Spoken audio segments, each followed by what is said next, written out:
SmackDown Recap and Reactions, January 3, 2025. It's Tiffy Time.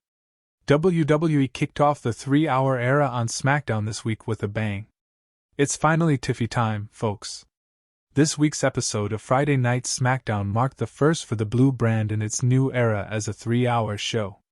There is plenty to be gained, and not much to be lost with going to such a format.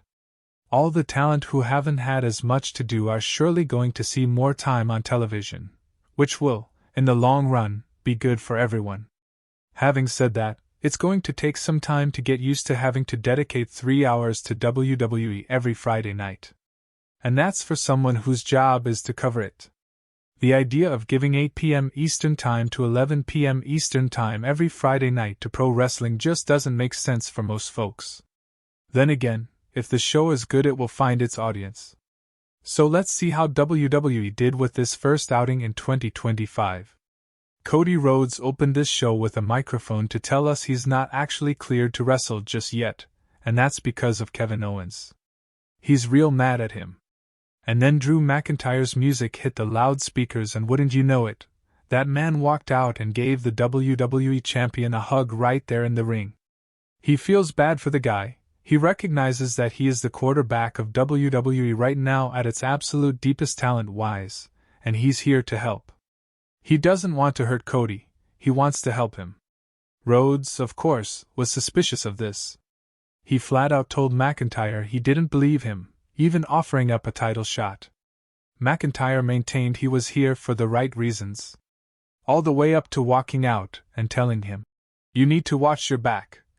Quite literally seconds before Owens attacked from behind. They had a damn good pull-apart brawl before they were, pulled apart and sent their separate ways.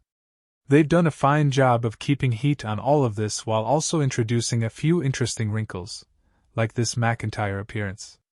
Considering Triple H's WWE has taught us every story intertwines and nothing is to be ignored, I'm intrigued on where they could be thinking of going with this beyond getting top stars bumping shoulders. Oh my lord, is Paul Heyman over like Rover? There's nothing like the fans chanting along with a guy simply introducing himself.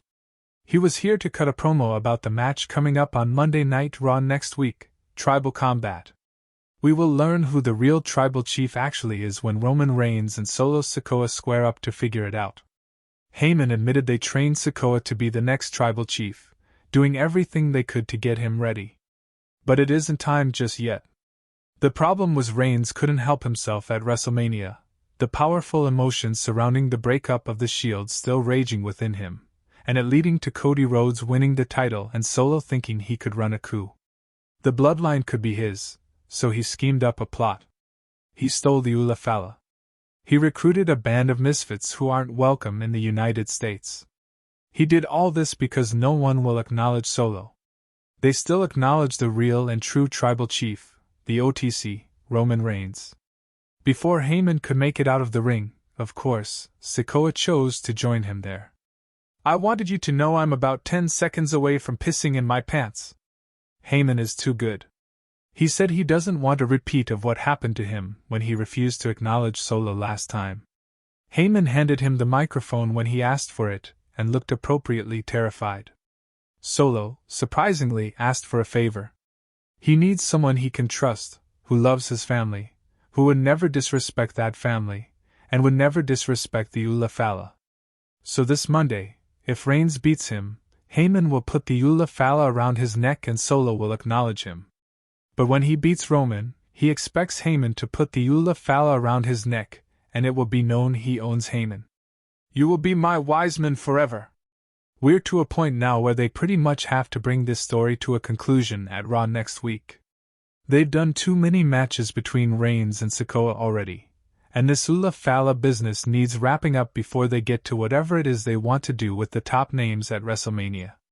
They've done well to keep Sikoa in the thick of it, and compelling enough as the power-hungry underling, but it's high time to move forward with the bloodline story. Surely it won't be with Sikoa as tribal chief, right? Later in the evening, Sikoa, Jacob Fatu, and Tama Tonga took on the Usos and Sami Zayn in a really fun 6-man tag team match in the main event.